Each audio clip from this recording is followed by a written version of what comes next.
Hey, good morning, and once again, welcome to this edition of Slow Money Blues. Congratulations for taking the first step to solving your SMB. My name is Doug, retired U.S. Marine and two-time combat veteran turned entrepreneur at your service. And today's episode is going to be really awesome. It's all about family and friends. I'm just super stoked about where I am in life, and hopefully you are in a great place in life as well too. Hey, look, before I even dive into the show today, I want to give Nish and Tracy of the who are the founders of the Virginia Black Business Directory a big shout out. They put on an amazing spring fling type event, a business networking event that took place last Friday in Fredericksburg, Virginia. It was awesome. So many people showed up. There were so many awesome business owners. I connected with so many people, and hopefully from that meeting right there, we'll be doing a venture together. So big shout out to Nish and Tracy Hall. You all are awesome. I'm loving what you all are doing. And like I told you, Nish, I was going to shout you out. So, hey, look, big shout out to you. Now, let's hop into the show. So as always, if you need to ask a question, just simply go to slowmoneyblues.com and click on Ask Doug. Or you can also submit your question on IG, Facebook, or Twitter using hashtag SlowMoneyBlues. Yeah, now, so what are we going to be talking about today? Well, we're going to be talking about 4 ways to determine if a relationship is a good fit for you personally, and also, is it a good fit for your business? Oftentimes, I think we find ourselves in relationships, but the relationship is not properly defined. So we're going to do a deep dive into that. Hopefully, you listen to our sneak peek, which launches every Monday. We drop it every Monday at 11 a.m. Eastern Standard Time. Once again, big shout out and big love to my people over in France. I mean, like, I love them. They love me. I think I'm going to have to actually take a trip over to France and do an event over there because they love me over there. So it's great. Also, hey, look, what I really appreciate for you to like, share, and follow us, of course, and also rate and review us. Tell me if I'm doing a great job. If I'm not doing a great job, just let me know. Because at the end of the day, if what I'm sharing with you is not being beneficial to you, then I have to get better. I'm not going to put that onus on you, of course. So I like it that our producer has modified the format just a little bit.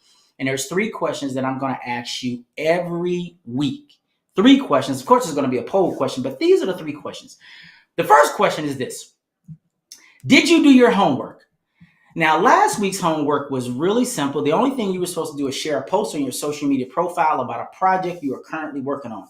So, here's a little inside tip and trick. If you are going through some type of transition, and if you want to get some more credibility, I highly encourage you to do things like this.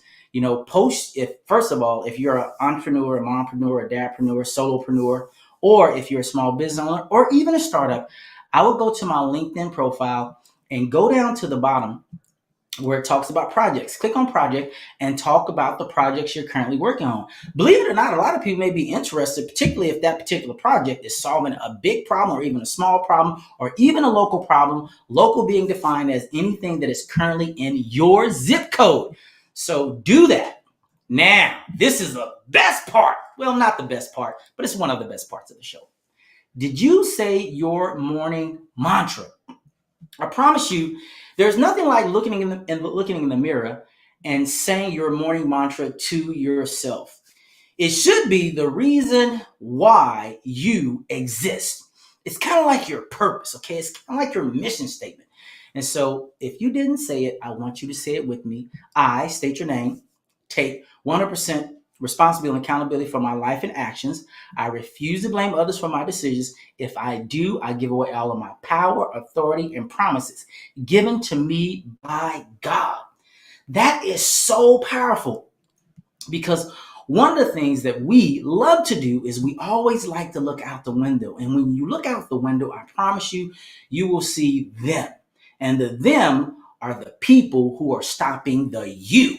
But if you look in the mirror, the only person that you can blame for where you are in life is yourself. And so taking 100% responsibility and accountability for your life and your actions is very, very empowering, because you realize that, guess what? You are in control of what you do and of what you say, and no one or anything can make you do anything that you don't want to do or don't want to say.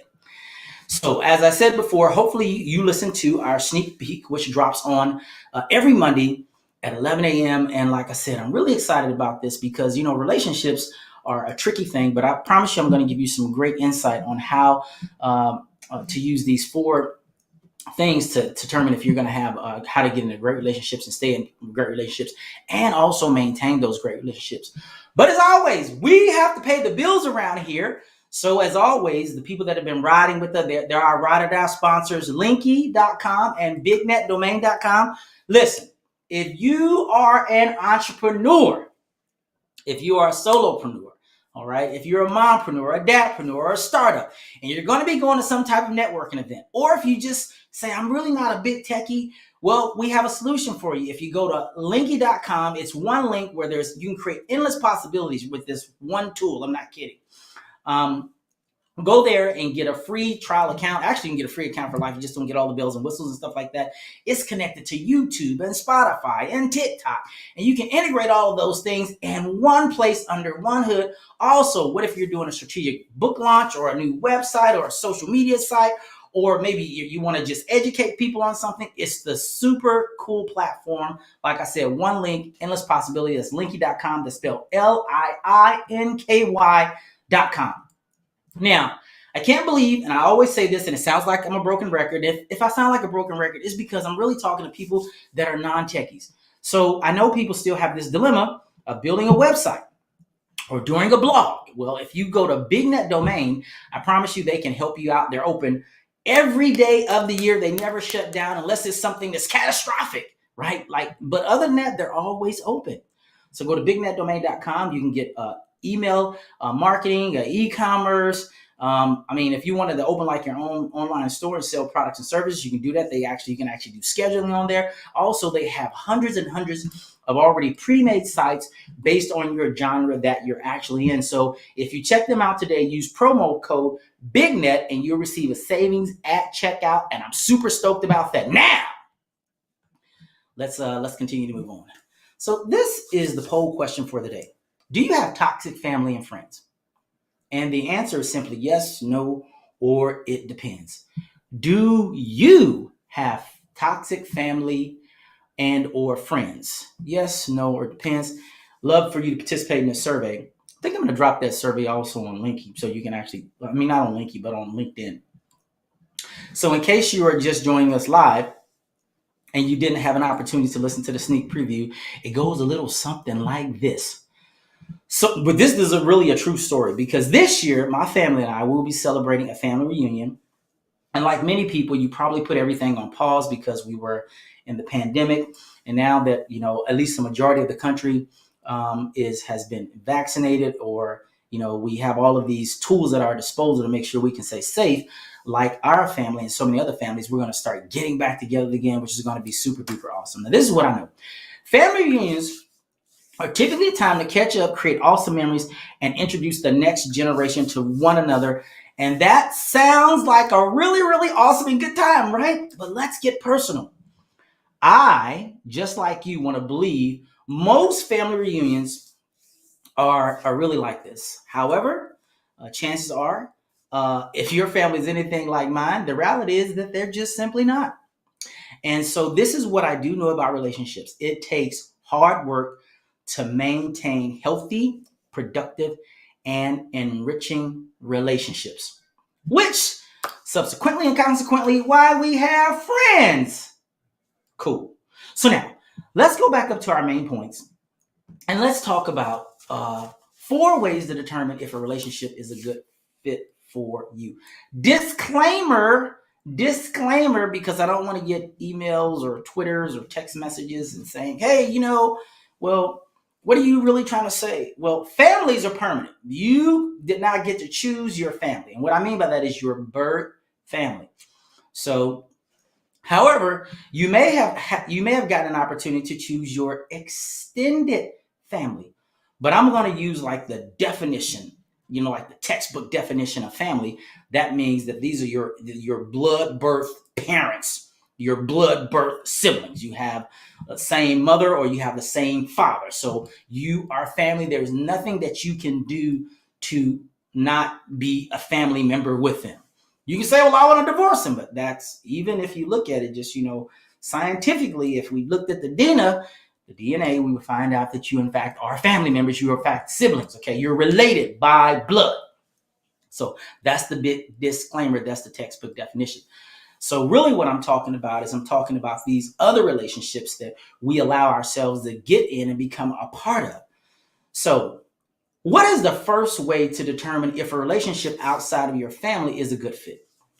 And I want to speak about this personally, because all business is personal. Do your research.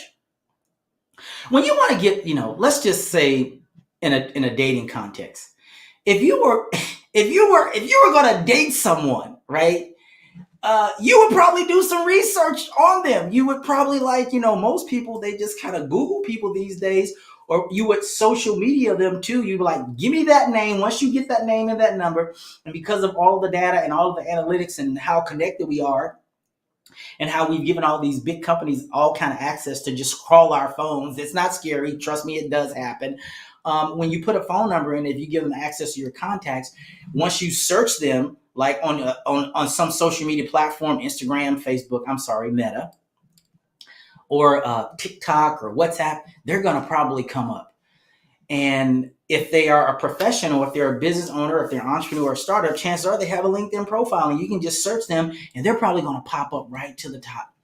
So you want to first begin to do your research. Even if you were like using some type of dating app, chances are your dating apps really allows you to do quick research. Now, I can't say that the information that's on these platforms are true, because it's only as true as the integrity of the person that's providing the data to the platform. Okay.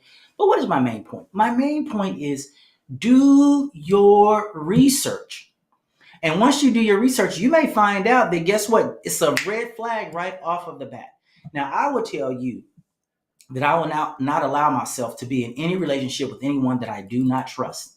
So for Doug, the number one like good fit for me qualifier is that I must trust you. I cannot be in a relationship. I will not allow myself to be in a relationship, no matter how much I like you, if I don't trust you. So do your research. Number 2, ask others about the person. And these are like universal things, but so many people just get in relationships, and then when a relationship goes awry, you're asking yourself, like, I didn't know that about this person. Like, they had a whole nother life or something. Well, this is what I do know. If you ask other people, like people that are in your inner circle, so don't just ask anyone. Ask people in your inner circle. These are the people in your inner circle qualifier are the people that you trust. These are the people that have your back through the ups and the downs and the all arounds. These are those people. Ask them because you trust them and you already have a relationship with them, which means you trust their judgment as well. You allow them to speak into your life. Ask others about the person or the business that you're looking to potentially partner with. Also, from a business perspective, you not only want to ask your people in your inner circle, but you might want to ask your attorney as well, too, because you may find yourself in a relationship, and if you don't have an NDA, non-disclosure agreement, if you don't have an NCA, non-compete agreement, if you don't have the right joint venture, you may find yourself being on the short end of the stick, and that's never good. But the main point is this: ask others about the person or business that you're thinking about getting in relationship with, because I promise you, if you trust them and they trust you and you've been in a relationship with them, they should have your best interest at heart. Now, after you've done step 1 and step 2, so before you do anything, you have to do step 1, do your research and ask others about the person or the business that you're thinking about being in a relationship with. Introduce yourself. I know that sounds weird, right? Like, what do you mean introduce myself? Like, literally introduce yourself.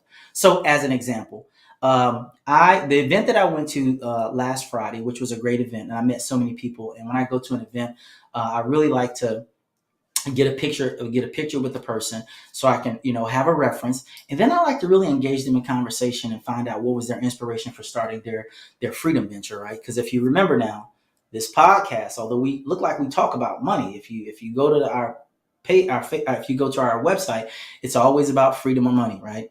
So what we do is we teach you how to build, launch, and grow your own personal freedom success system. But what you want to do is you want to introduce yourself. It doesn't have to be a pitch. But what I will say is this. You should be on message like all the time. But it should be what I call the ACT model. You should be authentic, you should be compelling, and you should be transparent. See, people always gravitate towards authenticity. They just always do. There's nothing like that because it's very, very refreshing.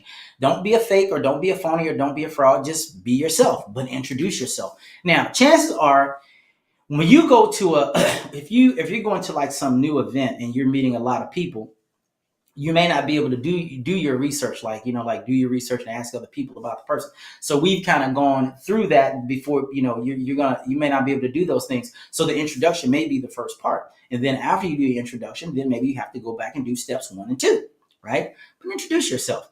One of the quickest ways that I found out to introduce yourself, right, is if you treat yourself as a brand. But once again, this has to be the authentic you. This has to be the compelling you, right? Then this has to be the transparent you.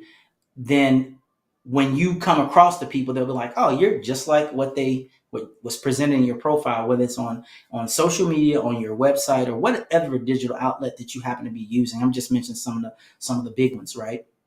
And also, if you're a business owner, you want that to be the same thing in the marketplace, right? People say, well, what do you do? I just tell people too. I say I'm a digital entrepreneur. It's really that's what I do. But what I actually am is I am a human being like you, wanting to make my life better and hopefully make the lives of other people better around me. That's really simple. Or you say, people say, so what do you do? Well, I'm a subject matter expert at solving problems and helping people make money. They're like, oh, okay, that's really simple, right? That's what I do. So it just depends, but be the most authentic you, be the most compelling you, be the most transparent you. Introduce yourself. Make sure that before that happens, I promise you, people are going to be doing all types of research, particularly if it's like a one-on-one meeting or something like that you're looking to do a partnership with someone. But most people are going to do they're going to do a research on you. So make sure that everything looks like the same way wherever you present yourself in the digital space. And when you do the belly to belly, it'll just basically be like, oh, everything that he said or she said or they said on, in the digital world, it's true of them even in person. And then number 4, make sure that this relationship, oh my goodness, is mutually beneficial. Now, Doug doesn't want to be a downer today. Have you ever found yourself in a relationship where you feel like you're getting so much and you're giving so much, and then you like, oh my goodness, like I didn't, this is not working. And you actually did steps 1 through 3. You did your research, you asked others about the person, introduced yourself. But then as you got into the particulars, you found out this relationship is not mutually beneficial at all. In fact, you're just giving way too much and you're seeing way too little. So this is how I define that the relationship is mutually beneficial. Whatever you're asking or seeking from the other person or persons, make sure that you're willing to give it equally. Now, I will tell you that this dynamic is very different in a mentor-mentee relationship, because if you're if you're the mentor, chances are you have your T through E through your time, talent, training, education, experience, and energy far supersedes that of the mentee. But nevertheless, you should be willing to pour into that person as a mentor. As a mentee, you should be willing to subject yourself and do everything that the mentor is asking of you, because remember, they're being fulfilled by actually being able to mentor you, and you're being fulfilled by gaining all of their wisdom, all of their knowledge, and all of their experience, right? So that type of dynamic relationship is a little bit different. But when we're talking about, typically when we're talking about anything else, just make sure that it's mutually beneficial. So hopefully those 4 points actually help you out to 4 ways to determine if a relationship is a good fit for you. So let's slide on down here. What are really our takeaways right here? Well, this is the major takeaway for today. And if you've been watching for any amount of time, there's only one takeaway every episode. Your inner circle, these relationships. Remember how we talked about those 4 points or whatever, how to make sure if a relationship is a good fit for you? The major takeaway is your inner circle should consist of go-getters. And I did a podcast on this about go-getters, go-quitters, and go-sitters. If you have any go-quitters or go-sitters in your inner circle, it's time for you to give them the big stiff arm. You say, well, Doug, that just sounds so harsh. But my dad was a very, very wise man. And he said, son, it's almost and nearly impossible for two people to go in the same direction if they are not. Let me simplify. If you are constantly going forward and going up, and your inner circle, they're constantly going backwards and going down, you need to put some distance between yourself and them. I didn't say that about family members. Remember the big disclaimer, right, about family members. Your inner circle are the people that you trust the most in your life. I kind of define it like this. Whatever you trust the most, or whatever you love the most, do you trust your inner circle with that thing or with that person, right? For example, if you had your home, like that's like your sanctuary for most of us, right? It's where, hey, look, I want nothing but peace and good vibes in my home, right? My sanctuary. People in your inner circle, do you trust them? Would you give them the key to your home or give them the code if you have a smart lock on your home? And say, hey, look, mi casa, su casa. And if you ever need anything, feel free to come in. It's okay. Because this is the deal. That's the litmus test. If you don't trust them with the thing that you love the most, or the person you love the most, chances are they shouldn't be in your inner circle. I mean, those are just gems. You can take that to the bank and cash the check all day, and I promise you it won't return insufficient funds, because that's the truth of the matter. And so make sure that the people that are in your inner circle consist of go-getters, not go-quitters. When the time get tough, they quit. Or, when they should be working, they sitting down. These are those go-sitters. Now, what's your homework for this week? Well, that's a great question. I'm going to tell you. I know, once again, this is going to sound very, very harsh, but you need to do it. Here's a question. Do you let trash just build up in every part of your house? Do you let trash build up in your car? Chances are not. Chances are every now and again, like every Tuesday, like in every Friday, I promise you, the trash that we built up in our home, it goes out. We put the trash out. I'm not saying that human beings are trash, but I'm saying that some of the relationships that you have in your life may be trashy, and it's time to put them out. So, what is the homework? And you probably have to do this in stages and phases. Delete everyone in your contact list that are go-quitters and go-sitters, because they're not adding to you and they're not multiplying you. They're not going up and moving forward. In fact, they're subtracting from you and dividing from you. They're going down and going backwards, and that is not where you want to go. You do not want to do that. I promise you don't want to do that. Well, once again, this has been another great show, and hopefully you've learned a lot. Once again, like I said, hey, Nish and Tracy, I wanted to shout you all out for doing just an awesome job. I can't wait to partner with you all so we can do some great things and start providing more value to all of the people that are part of the Virginia Black Business Directory. As always, tell anyone suffering from slow money blues, tune in each Tuesday from 9:30 to 10 a.m. Eastern Standard Time. As always, follow, like, and share Slow Money Blues on social media. Join our private Facebook group. And until then, what I want you to do is build, I want you to launch, and I want you to grow your own personal freedom success system. And as always, I will see you not, what did my mentor say? Not at the top, but I will see you over the top. And listen, if you stayed to the end of the show, why don't you give yourself a big round of applause? Okay, and give yourself another big round of applause, right? And then you can also give yourself a big cheer. And I will see you next Tuesday, and I'm super stoked about the rest of this week. Have a great rest of your week. Bye-bye.